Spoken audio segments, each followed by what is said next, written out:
नमस्ते बच्चों, बीए प्रथम वर्ष की क्लास में आपका हार्दिक स्वागत है। हमने जवाहरलाल नेहरू चैप्टर को पूरा कर लिया था।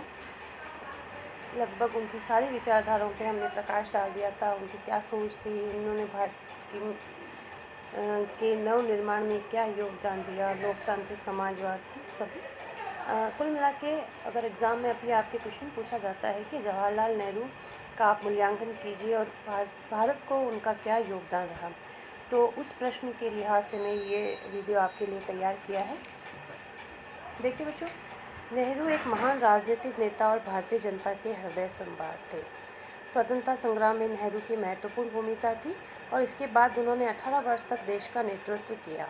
वे असाधारण व्यक्ति थे। वे भारत के प्रथम प्रधानमंत्री, कांग्रेस के कर्णधार, देश की जनता के हृदय सम्राट, आधुनिक भारत के निर्माता और विश्व शांति के अग्रदूत थे। उनकी दृष्टि असाधारण थी और उन्हें भविष्य की संभावनाओं का भी ज्ञान था। उन्होंने भारत के भविष्य का निर्माण किया।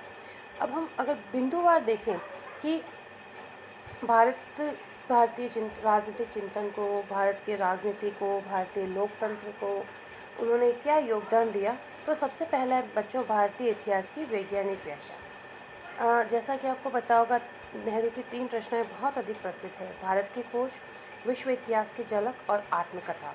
अगर आपने कभी दूरदर्शन पे देखा हो तो डिस्कवरी ऑफ इंडिया पे बहुत अच्छा एक सीरियल बना था जिसमें भारत के इतिहास के पन्नों को पलटा गया था और इतिहास की प्रत्येक घटना की बहुत अच्छे से व्याख्या की गई थी। क्या उसके रीज़न थे, क्या उसके परिणाम निकले और क्यों हुआ, क्या हुआ, तर्क संगत व्याख्या उसकी की गई थी। तो भारत में जितनी भी घटनाएं हुई उनको विश्व की परिस्थितियों के संदर्भ में देखने का प्रयास किया गया और उन्होंने ये भी कहा कि भारतीयों की क्या प्रवृत्ति है कि वे अलग रहते हैं, अपने आप को संकीर्ण क्षेत्र तक सीमित रखते हैं।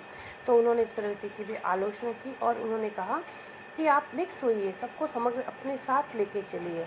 इसके अतिरिक्त उन्होंने ये भी, देखिए बच्चों, आप जानते हैं कि भारत में अरब आए, मुग़ल आए, उसके बाद अंग्रेज आए, लेकिन भारत की संस्कृति जस की तस बनी रही।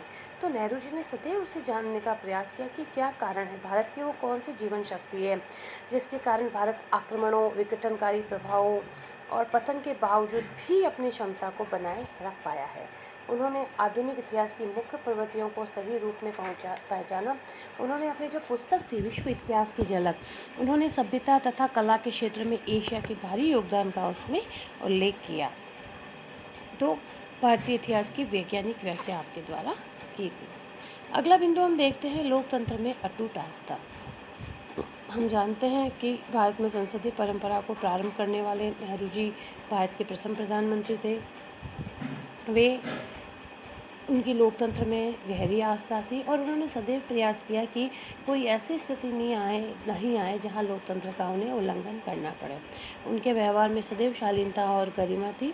उन्होंने भारत को राजनीतिक स्थायित्व प्रदान किया और भारत के संसदीय लोकतंत्र को सदैव मजबूत करने का कार्य किया। संसदीय लोकतंत्र क्योंकि हमने ब्रिटेन से ही एडॉप्ट किया था, जहाँ सारी शक्तियाँ प्रधानमंत्री मंत्रिपरिषद के पास होती है, राष्ट्रपति नाम मात्र का कार्यपालिका प्रमुख होता है। फिर नेक्स्ट है बच्चों लोकतांत्रिक समाजवाद का आपके द्वारा प्रतिपादन किया गया। नेहरू का जो आदर्श था बच्चों, वो राजनीतिक स्वतंत्रता और आर्थिक न्याय के बीच समन्वय का था।